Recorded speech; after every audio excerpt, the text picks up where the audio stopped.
El tema que vamos a estar tratando hoy le he titulado Jesús y el divorcio. Leemos Mateo 5, 31 y 32. Dice la palabra: también fue dicho, cualquiera que se divorcia de su mujer debe darle carta de divorcio. Pero yo les digo que el que se divorcia de su mujer, a no ser por causa de fornicación, hace que ella adultere. Y el que se casa con la divorciada comete adulterio. Como introducción, tenemos que recordar que Jesús está poniendo ejemplos para explicar en qué consiste la mayor justicia necesaria para entrar al reino de los cielos. Y él está tratando de explicar por qué la justicia de los escribas y de los fariseos no es suficiente para agradar a Dios. Él no va a ir a todos los mandamientos porque no le alcanzaría el tiempo, pero él toma, empezando dos de los mandamientos que según su audiencia, según la gente que lo estaba oyendo, ninguno los había quebrantado. Entonces él empieza con el sexto y el séptimo mandamiento: no matarás, no cometerás adulterio, porque era muy poco probable que ahí hubiera algún asesino o que alguno de ahí se considerara adúltero.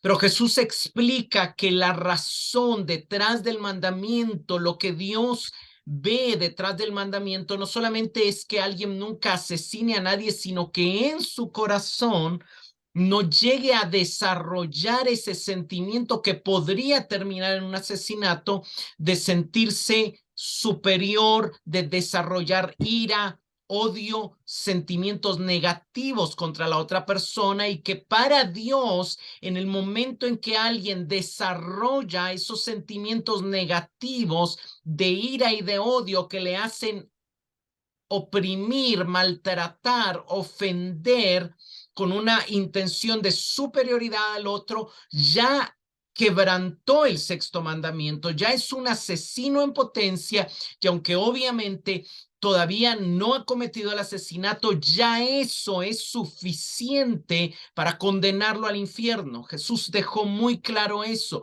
Eso es suficiente para que si hoy esa persona se muere, va condenada al infierno, porque hay una potencialidad de cometer un asesinato en su corazón. El objetivo de Jesús es recordar cómo el valor de la vida humana descansa en que la vida humana porta la imagen y la semejanza de Dios, cada hombre y cada mujer.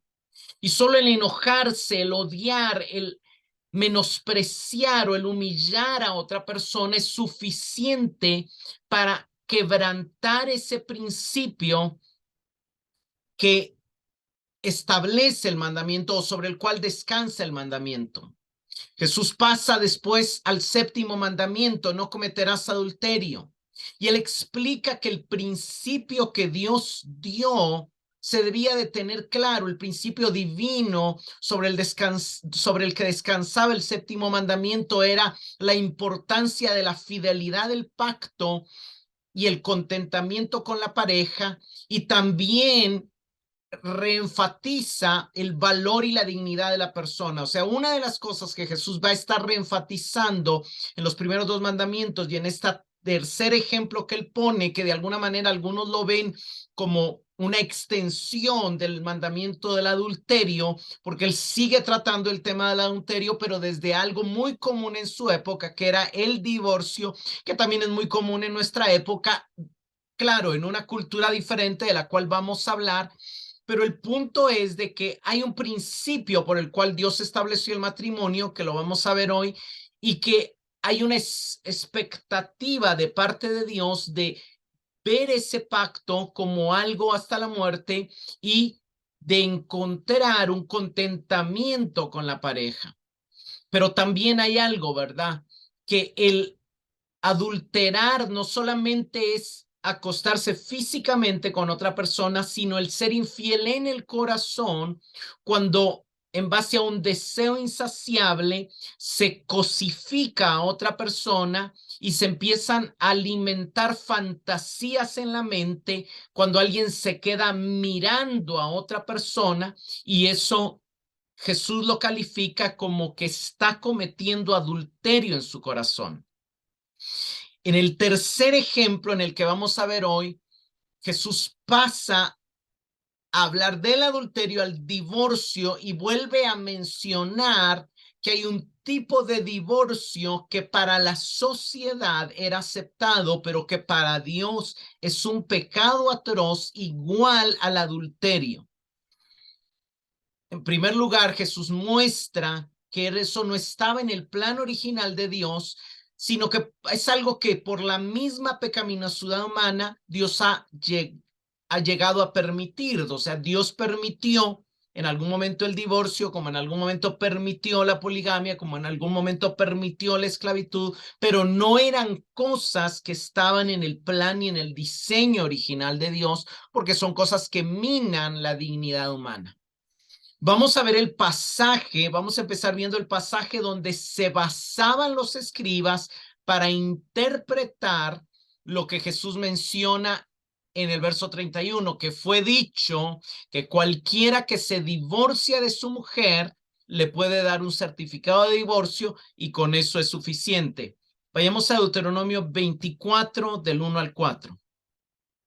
Cuando alguno tomare mujer y se casare con ella, si no le agradare por haber hallado en ella alguna cosa indecente, le escribirá carta de divorcio y se la entregará en su mano y la despedirá de su casa. Y salida de su casa podrá ir y casarse con otro hombre.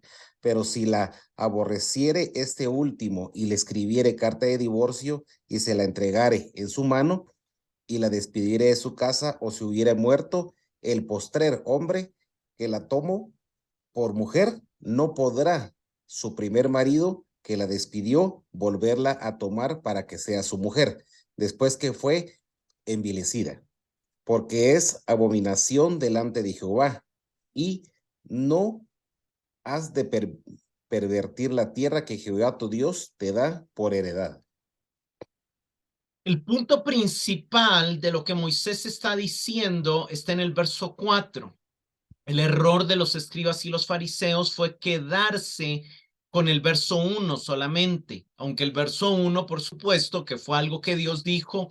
Lo que Moisés está apuntalando es que si un marido en algún momento se divorció de una mujer, esta mujer se casó con otro marido y por alguna razón ese segundo matrimonio, sea por razón de muerte o también de divorcio, ella se quedó nuevamente disponible para casarla, sería una abominación que el que la rechazó vuelva a tomarla, y de alguna manera ahí tienen que ver cosas culturales, pero el punto es, o sea, cómo alguien que la despreció luego va a volver a querer que ella le dé honor, porque vamos a explicar que una de las cosas que la esposa le daba al esposo era que le concedía honor.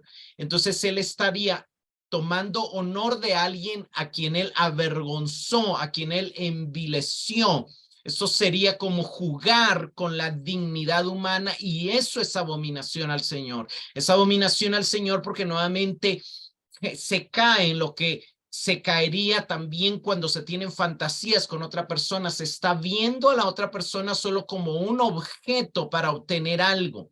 En el primer caso sería un objeto para obtener placer, y en este caso sería un objeto para obtener honor. Se está convirtiendo el valor humano en el valor de una mercancía y se está irrespetando la dignidad humana. Ese es como el punto central de lo que Moisés escribe. Sin embargo, como he dicho, los escribas y los fariseos se quedaban con el primer versículo y no miraban que el punto principal era que era abominación al Señor que un marido se volviera a casar con una mujer con la que se había divorciado en el pasado. Obviamente las razones por las que hoy una persona se divorcia no son las mismas por las que se divorciaba en el pasado, ni estamos en la misma cultura de honor y vergüenza, entonces de alguna manera habría que evaluar cada situación, pero el punto aquí es que la comprensión, la manera en que el tiempo en el que Jesús llegó a vivir era un tiempo donde el divorcio era algo muy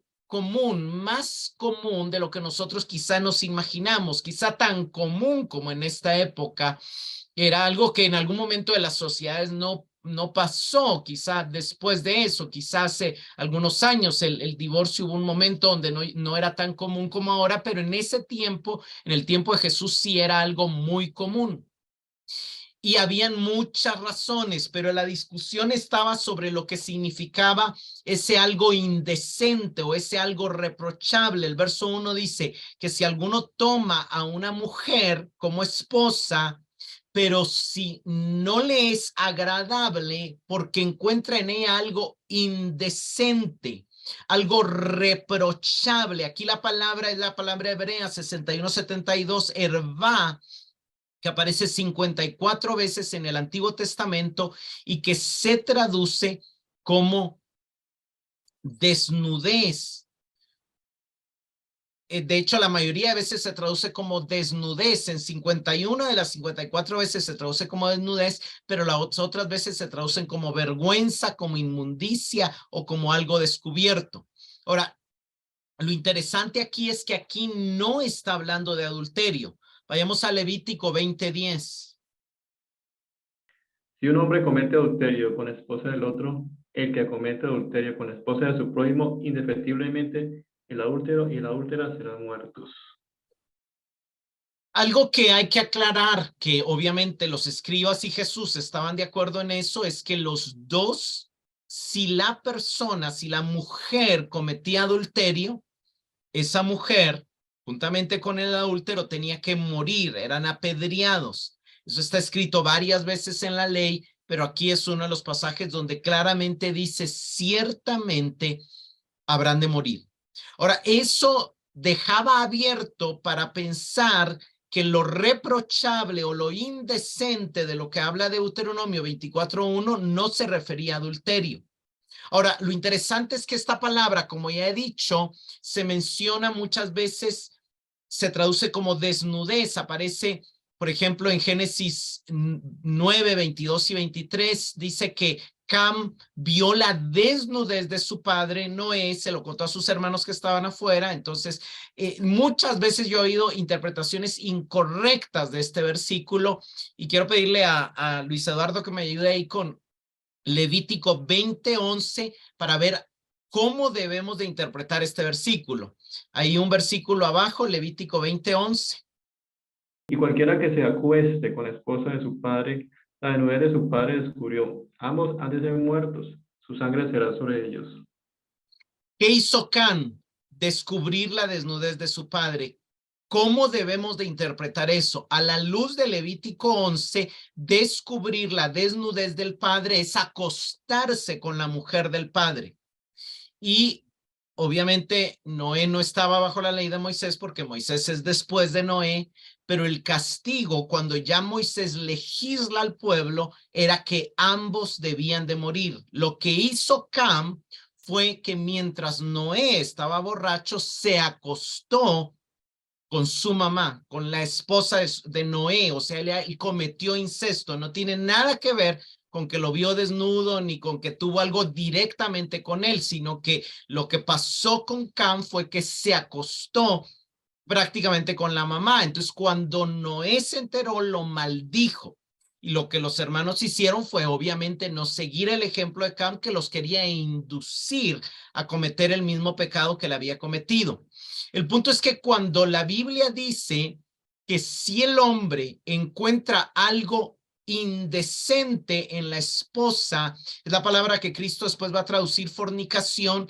Esta palabra indecente se puede traducir como si encuentra desnudez en la esposa, y de alguna manera en un montón de ocasiones, sobre todo en Levítico, el término para hablar de desnudez, o sea, este término hervá, se usa en todos los posibles casos de incesto en Levítico 18 del 6 al 9. Se usa de hecho 23 veces para prohibir toda la promiscuidad esencial y habla de no descubrir la desnudez de los padres, del padre, de la madre, del hermano, de la hermana, del nieto, de la nieta, del tío, de la tía, de las nueras, de la cuñada, ni de dos hermanas. O sea, cada uso, la mayoría de los usos de este término tiene que ver con un intercambio sexual prohibido, que podría ser incesto. También entra obviamente otros intercambios como sería el bestialismo, como sería la pedofilia. O sea, eso no necesariamente era adulterio, sino que era un tipo de inmoralidad sexual diferente al adulterio, pero también totalmente prohibido por la ley y aborrecido por Dios, abominación delante de Dios, como bien lo dicen las Escrituras. Ahora, lo que Deuteronomio está diciendo es que si un hombre se casa con una mujer y encuentra en ella que su desnudez ha sido descubierta, es decir, que ha cometido algún tipo de inmoralidad sexual, que no es aparte del adulterio, porque si es adulterio tiene que morir, pero si ha encontrado un tipo de inmoralidad sexual, algo relacionado con incesto o alguna otra práctica, de alguna manera, alguna otra cosa aborrecible, puede extenderle carta de divorcio. O sea, eso es la única razón válida o permisible para que este hombre le extienda carta de divorcio. Ahora, Moisés nunca mandó dar carta de divorcio por cualquier cosa. Esta era una interpretación que ellos le daban, sino que Moisés muestra cómo Moisés está solamente poniendo un caso de ejemplo de qué pasaría, que esto no era algo común, ¿verdad? Si una mujer casada, el esposo la descubre, por ejemplo, cometiendo incesto o cometiendo pedofilia, entonces ahí podría darle carta de divorcio, aunque de alguna manera también habría que revisar las leyes porque seguramente también tenía que morir, pero quizá no se consumaba el acto, quizás era solo un intento, quizá era algo. Entonces de alguna manera eso sería desagradable, sería una vergüenza, sería un deshonor para el esposo y podría darle carta de divorcio. Ahora, lo interesante es cómo esto se degradó en la época de Cristo. Es importante entender cómo era el matrimonio en esa época. Entonces, cuando nosotros vemos cómo era el matrimonio en la época de Cristo, vemos que las relaciones sociales eran estrictamente jerárquicas. La mujer estaba sujeta al marido y debía de estar subordinada al marido como parte de las normas de esa época. La mujer que no vivía bajo la tutela de un varón era vista como carente de honra, y de ahí la importancia de la carta de divorcio, que le permitía a la mujer volverse a casar. Solo una mujer casada podía tener honor y entrar, pero para eso tenía que entrar en la esfera del honor del varón. El matrimonio se convirtió en un contrato social y legal entre dos familias que buscaba promover el estatus de cada una y tener descendencia. Ahora, era algo donde la mujer no tenía voto. La mujer no era pedida en matrimonio a ella, sino era pedida en matrimonio a los padres, y los padres decidían con quién casarla. De hecho, a veces los padres mismos le buscaban procurarle un marido adecuado que le diera ventajas a la familia por temas de dinero, por temas de tierra, por temas de misma tribu. Y entonces el varón se casaba también con quienes los padres le imponían, y el matrimonio era fundamentalmente para tener hijos, porque el no tener hijos también era una deshonra. Entonces, tenían la ventaja en ese momento de que ambos venían de familias cercanas, de tribus cercanas, algunos habían jugado de niños, tenían historias que eran cercanas, mundos que compartían, pero la armonía de la pareja no estaba organizada por motivos afectivos, sino por exigencias sociales, por los deberes que se les imponía cumplir. Un componente fundamental era el honor. Entonces, de alguna manera, lo que vemos, y esto lo vemos en las Escrituras, vemos que es algo sumamente importante el tema del honor. Por ejemplo, en Deuteronomio 22 nos habla de un caso que si un hombre toma a una mujer y se llega a ella, pero después la aborrece y la acusa de actos vergonzosos, la difama públicamente diciendo: tomé una mujer pero no era virgen, y esa era una razón para el divorcio, digamos, encontrar que no era virgen. Pero entonces dice que los padres llevaban, los ancianos y todo, y mostraban de que ella sí había sido virgen. Entonces veamos qué era lo que pasaba. Vayamos a Deuteronomio 22:19. Y le multarán en 100 piezas de plata, las cuales darán al padre de la joven, por cuanto esparció mala fama sobre una virgen de Israel, y la tendrá por mujer y no podrá despedirla en todos sus días.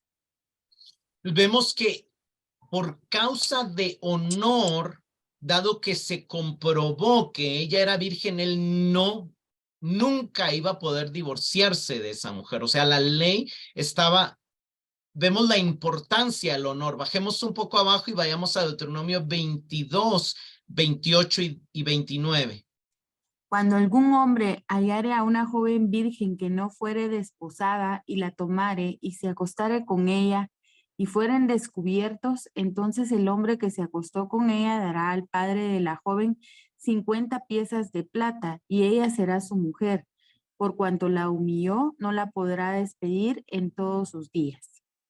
Entonces, cuando alguien humillaba a una mujer, y de alguna manera dentro de las normas sociales, imagínese, para una mujer no iba a ser bonita seguir casada con un hombre que había tratado de humillarla diciendo públicamente, no era virgen, o que la violó. Sin embargo, la ley cuidaba, de alguna manera entendía la cultura y cuidaba el honor, el cuidado, el alimento de esa mujer, porque si esa mujer de alguna manera no se casaba con él, ¿quién se iba a querer casar con una mujer violada? ¿O quién se iba a casar con una mujer que ya de alguna manera se había casado, pero la habían simple y sencillamente rechazado porque sí? Entonces había una importancia en el honor en esa cultura que lo sigue habiendo todavía. En aquellas culturas todavía es muy importante el honor y la vergüenza más que para nuestra cultura. Nuestra cultura es una cultura más de culpa e inocencia y las culturas orientales son más de honor y de vergüenza.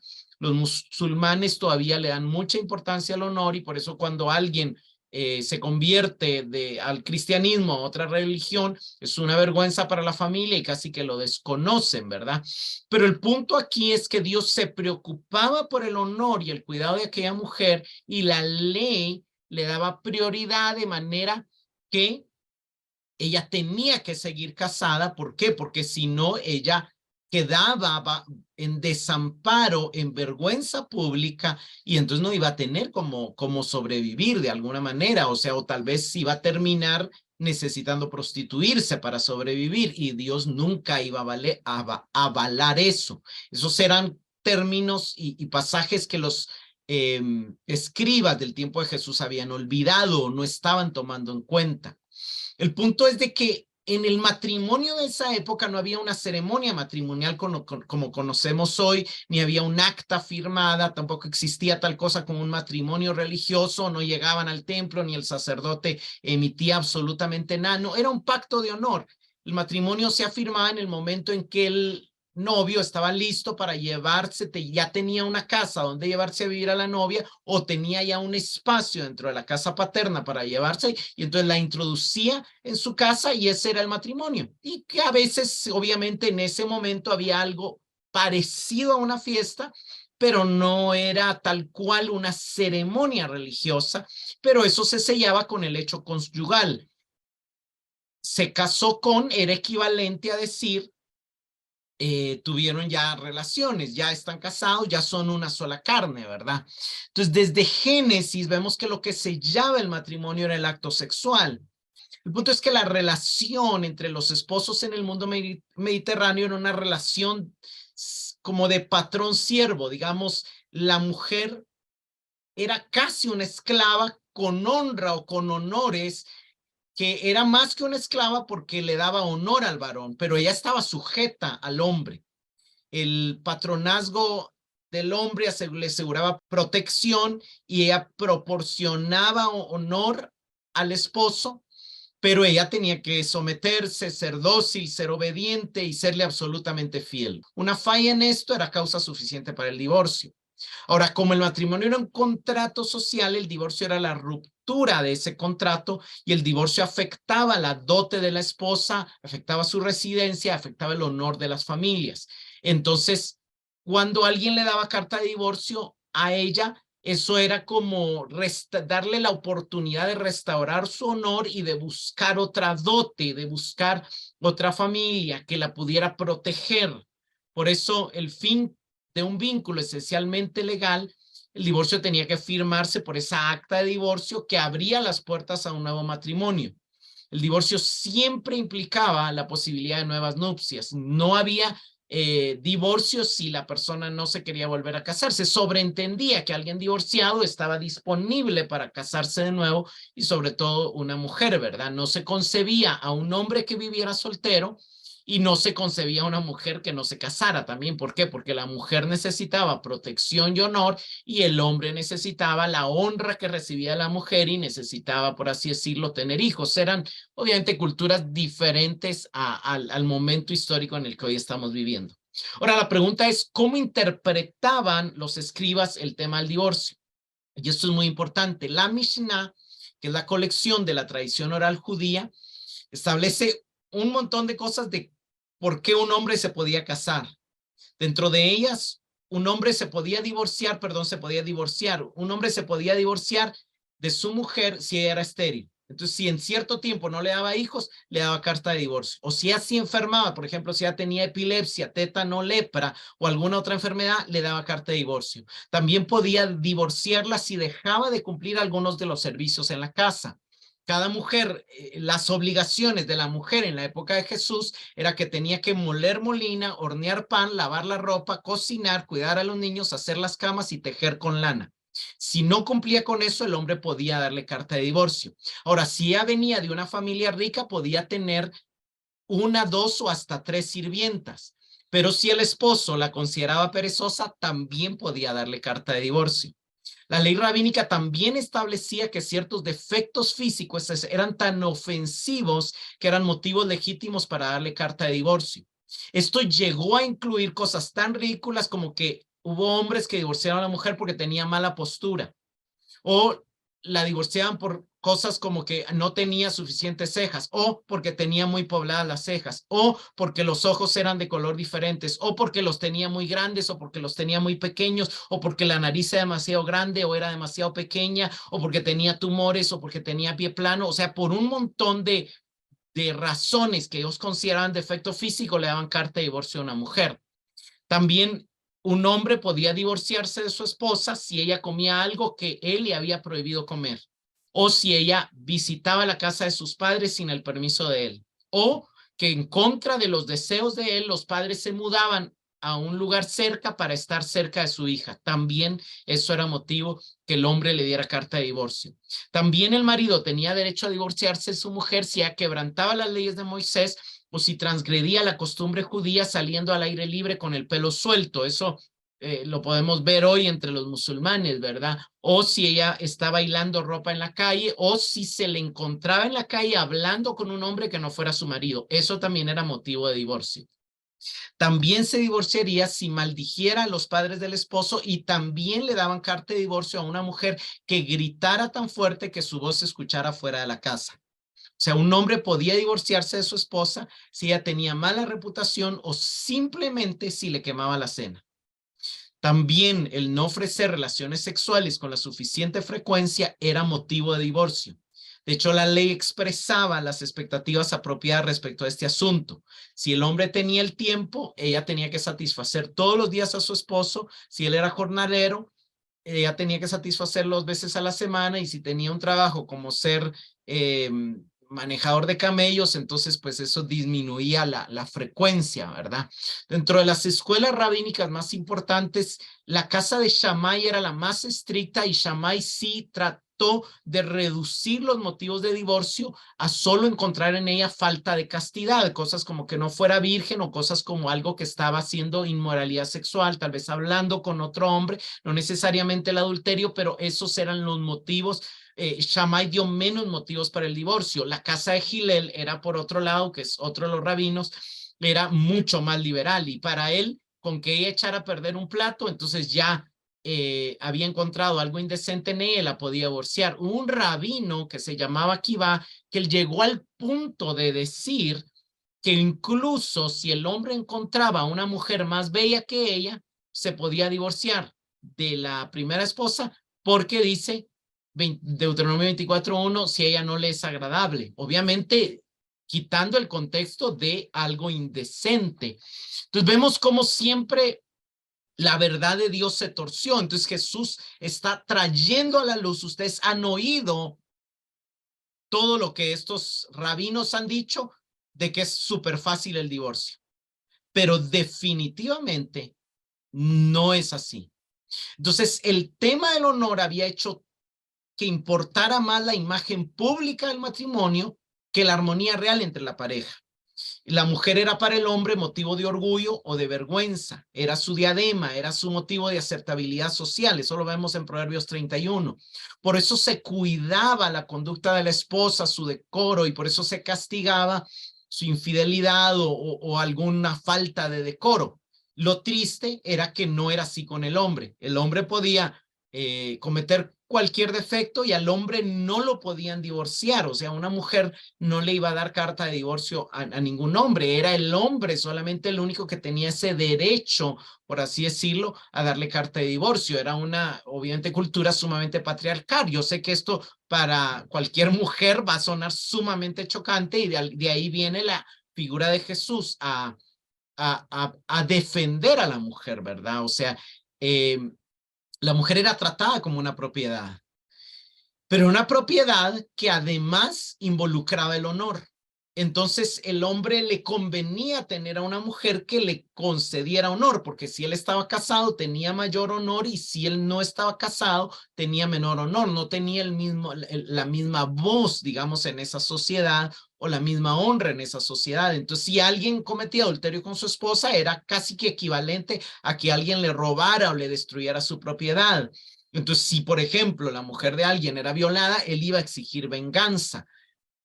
Si ella consentía en adulterio, entonces debía morir. ¿Por qué? Porque entonces así él cuidaba su honor.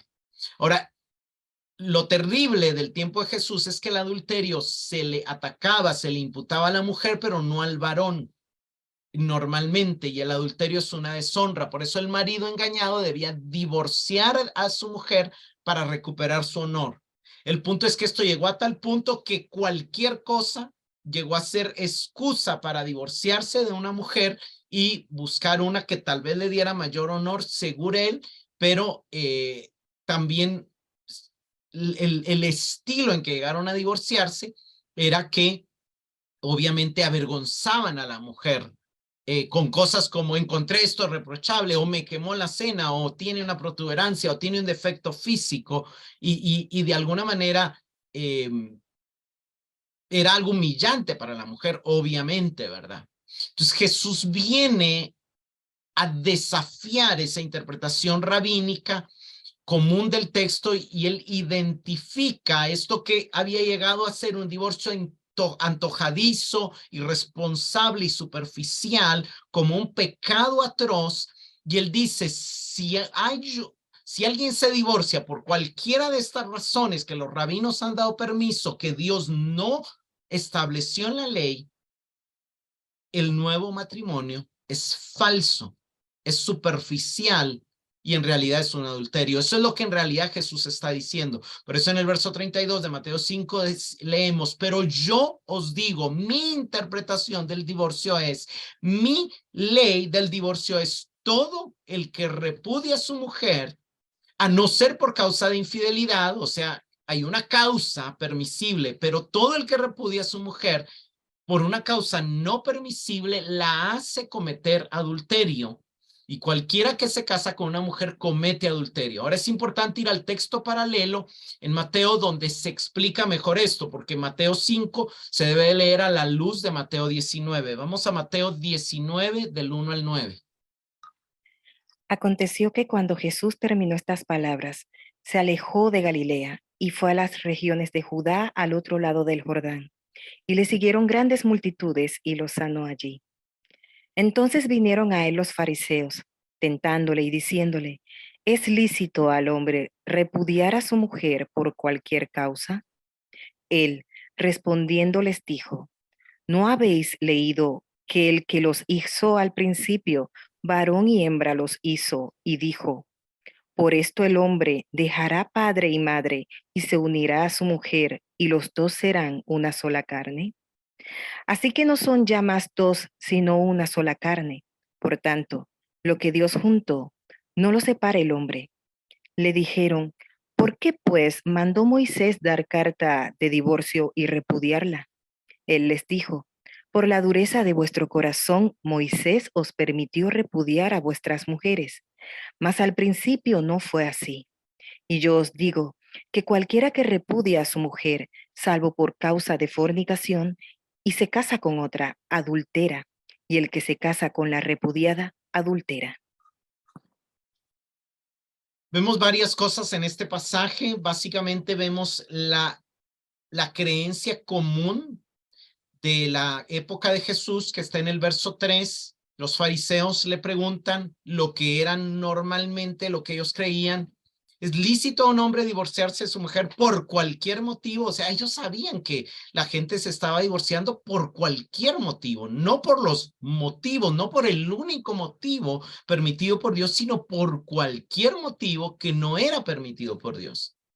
Y la respuesta de Jesús es no, no. Quien se divorcia por cualquier motivo en realidad no se divorció. Ese divorcio no es válido. O sea, él sigue casado con la persona con la que se casó, y al casarse con otra, final del verso 9, comete adulterio y le hace a ella cometer adulterio también.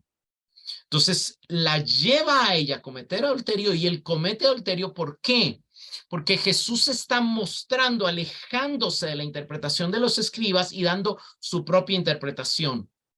Y la propia interpretación es un entendimiento del matrimonio en base al diseño de Dios mostrado en Génesis.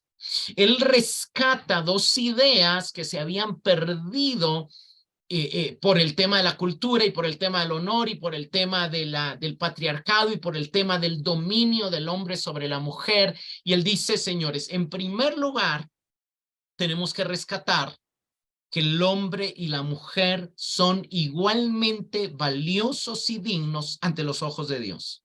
Lo primero que él rescata es que él cita Génesis 1:29, varón y hembra los crió.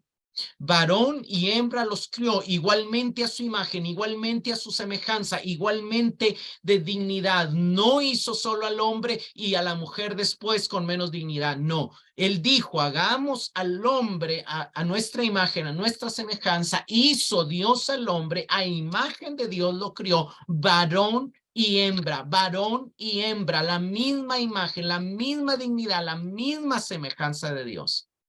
Eso es lo que Cristo está rescatando, y esa es la verdad que Cristo está trayendo a luz antes de seguir con la respuesta. O sea, lo primero que los fariseos y los escribas tenían que reconocer es que el varón y la hembra, el hombre y la mujer, fueron criados en igual dignidad, en igual imagen por Dios.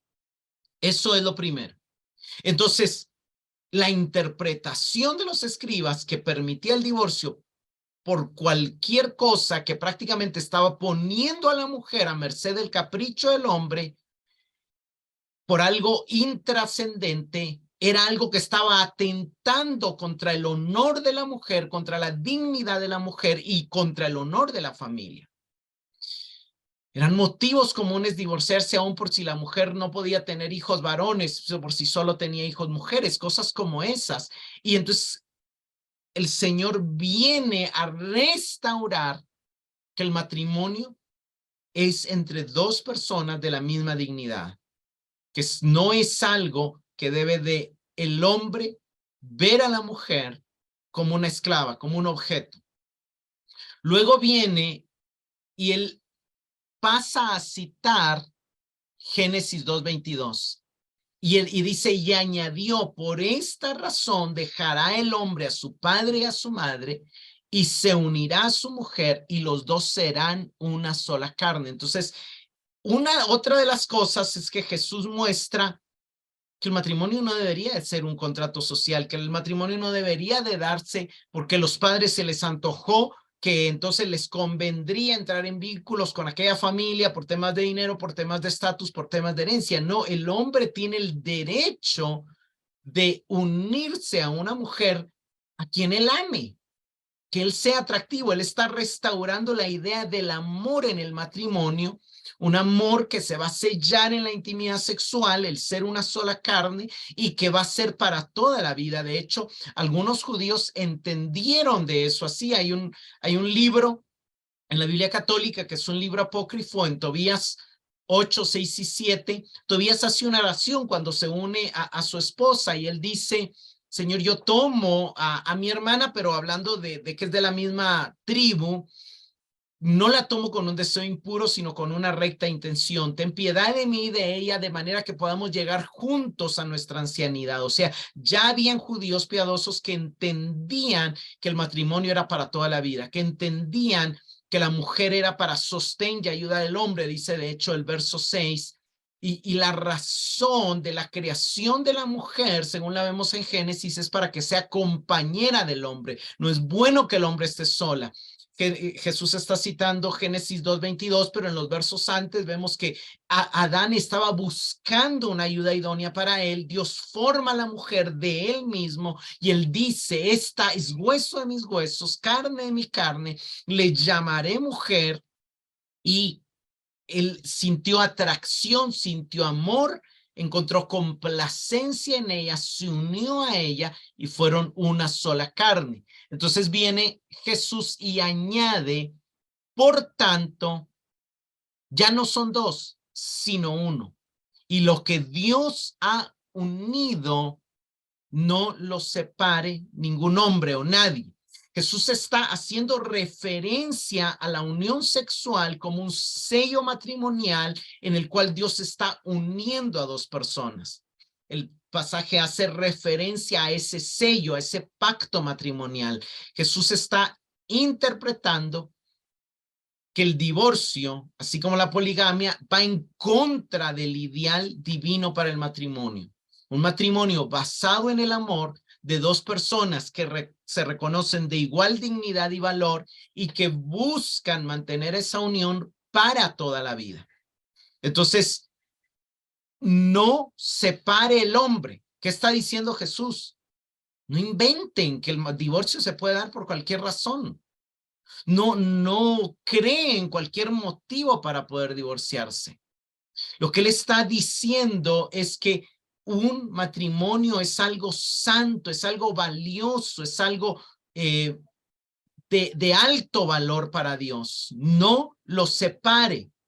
Por supuesto, él está implicando que la separación es posible, que está contemplada. Más adelante dice: a menos, excepto por, pero lo que él está poniendo es que debe evitarse tanto como sea posible llegar a una situación que haga inevitable la separación. Vayamos a Malaquías 2:16. Porque Jehová Dios de Israel ha dicho que él aborrece el repudio y al que cubre de iniquidad su vestido. Dijo Jehová de los ejércitos: guardaos pues en vuestro espíritu y no seáis desleales. Ya Dios había dicho a través de los profetas, y recordemos que Jesús está también diciendo no solo la ley, sino también los profetas, y Dios había dicho que él aborrece el divorcio. El repudio y divorcio son palabras similares en ese momento, y Dios aborrece el divorcio. Entonces vienen y le preguntan a Jesús: entonces, ¿por qué Moisés mandó darle carta de divorcio? Ellos se están escudando en Moisés y Jesús dice: no, Moisés no mandó el divorcio. Una de las posibles interpretaciones es que ahí diga: la dureza de vuestro corazón entendió que Moisés permitió repudiar el divorcio, pero en realidad el punto de Moisés era ese rematrimonio que era una abominación para Dios. El Señor nunca dio esa ley para fomentar el divorcio, que era lo que los escribas estaban haciendo. Él solamente, obviamente, explicó qué pasaba si se daba un caso donde un hombre encontrara a una mujer cometiendo actos vergonzosos. Obviamente eso no iba a ser común, pero si se daba el caso, entonces era la única posibilidad para dar el divorcio. Ahora, ¿cuál es el punto de Jesús? Que ningún certificado de divorcio podía disolver el pacto perdurable del matrimonio a los ojos de Dios cuando se busca un divorcio por motivos triviales. Por eso él dice, de alguna manera, que el que se vuelve a casar por haberse divorciado sin una razón válida está cometiendo adulterio. Ahora, algunos intérpretes han argumentado que la enseñanza de Jesús también era una crítica a la sociedad patriarcal en que las mujeres divorciadas se verían en la necesidad, si no había alguien que las volviera a casar, de trabajar como prostitutas o de vivir aún como amantes de otro hombre casado y ser mantenidas a expensas de él para poder sobrevivir.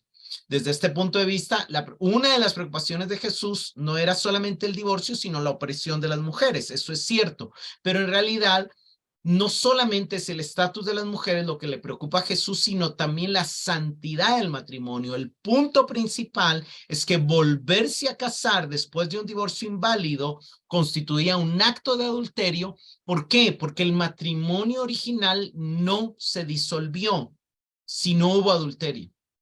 ¿Por qué? Porque cualquier otro motivo, hoy la gente se divorcia o se separa sin que haya adulterio, sin que haya engaño. Esa no es una razón válida, ese es un motivo inválido para Dios. Ahora, los discípulos entendieron esto, porque si nosotros vemos en Mateo 19, del 10 al 11, los discípulos le dicen, bueno, si así es la relación del hombre con la mujer, entonces no conviene casarse. O sea, vemos como para ellos miraban el matrimonio como la gente lo ve hoy. Bueno, probemos y si no funciona, igual nos divorciamos. Y Jesús viene y dice, no, es que el matrimonio es para toda la vida. Entonces vienen ellos y dicen, no, entonces no conviene casarse. Entonces Jesús les dice, no todos pueden aceptar este precepto, solo aquellos a quienes les ha sido dado. Charles Cole comenta, los discípulos reconocieron que Jesús estaba insistiendo en que el matrimonio era un compromiso permanente que uno no debe tomar a la ligera y que uno no puede evadir, excepto las circunstancias más atenuantes. Ahora la pregunta es, ¿hay causas permisibles para el divorcio? Sí. Jesús dice, a no ser por causa de fornicación en Mateo 5:32 y en Mateo 19:19, salvo por causa de fornicación. Ahora, esta palabra no es adulterio, es la palabra porneia, que es diferente, que puede incluir en adulterio, pero que hace más referencia a una promiscuidad sexual más amplia. Es una palabra que incluye más, que incluye cualquier acto sexual inmoral, incluye homosexualismo, bestialismo, incesto, pedofilia y algunas otras cosas que quizá como hoy podríamos incluir ahí, una adicción a la pornografía, quizá obviamente diferentes temas de inmoralidad. De hecho, es interesante porque Pablo amplía este tema del matrimonio y da a entender la escritura como que Pablo incluye dentro de este tema el abandono, que es uno de los motivos bíblicos. Ahora, una de las preguntas que vale la pena responder es, ¿Jesús permite? Una de las interpretaciones comunes que se le ha dado a este pasaje es que Jesús no permite el nuevo matrimonio,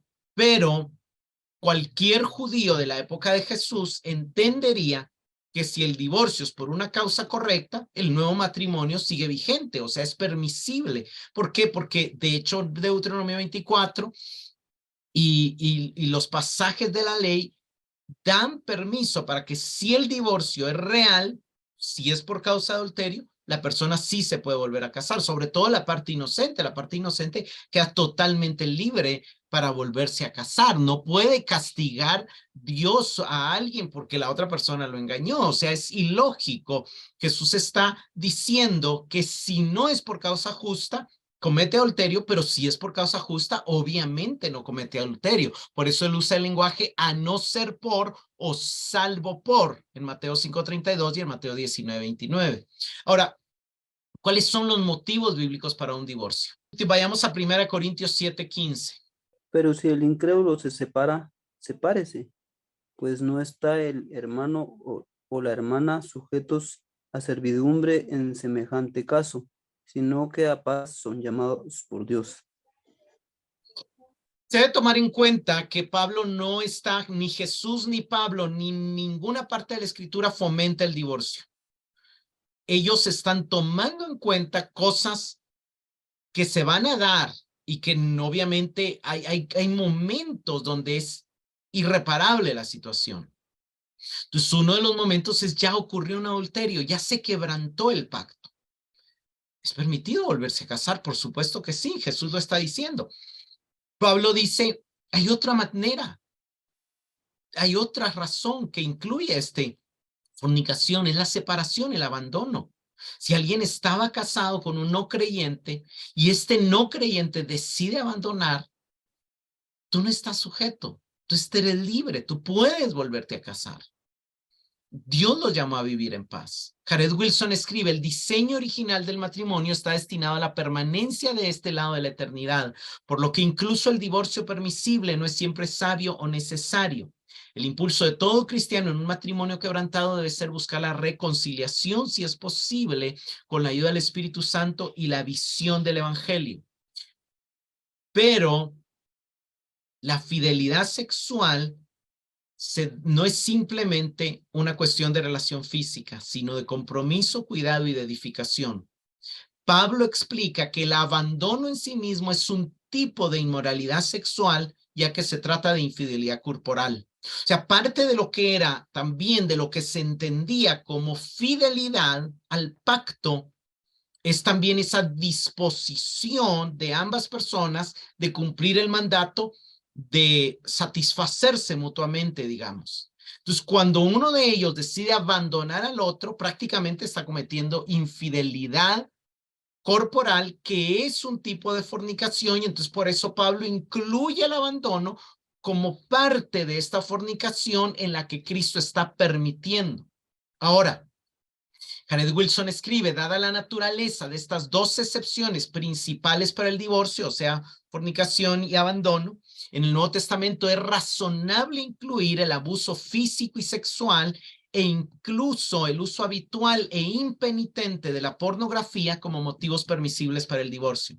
El abuso físico constituye un tipo de inmoralidad sexual porque es una infidelidad corporal directa y pecaminosa. O sea, si una mujer es golpeada, es abusada, es atacada por un hombre, eso es fornicación. Eso entra dentro de lo que Cristo dice a no ser por causa de fornicación, aunque nuestra mente no lo ve así, porque nosotros nos acostumbramos a interpretar fornicación como la relación entre dos jóvenes.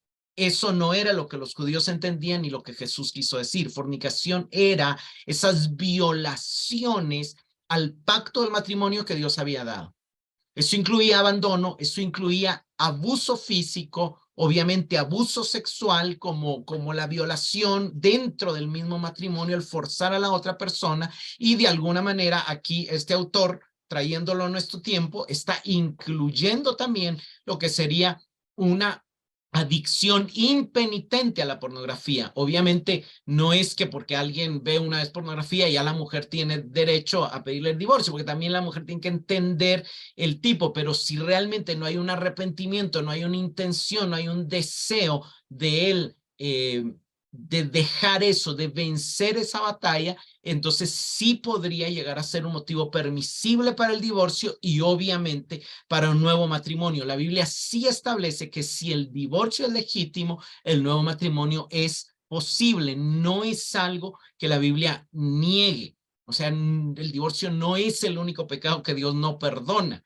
Y eso es algo que hay que tener en cuenta. Pero el punto es de que el abuso físico es una infidelidad corporal y directa porque es una violación de la norma del matrimonio de Efesios 5, tanto como tener relaciones sexuales con alguien fuera de la relación.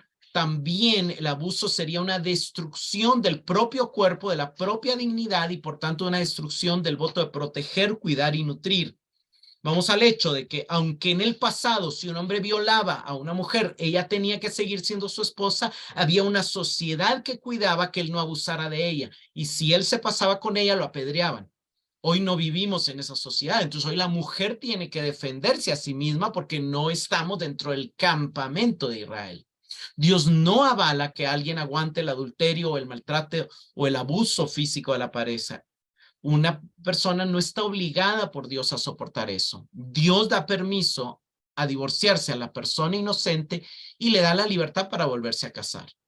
Ahora, quiero terminar recordando el punto principal de la enseñanza de Jesús. El punto principal de la enseñanza de Jesús en el divorcio es, número uno, devolver la dignidad a la mujer como una persona creada en igualdad de imagen de Dios que el varón.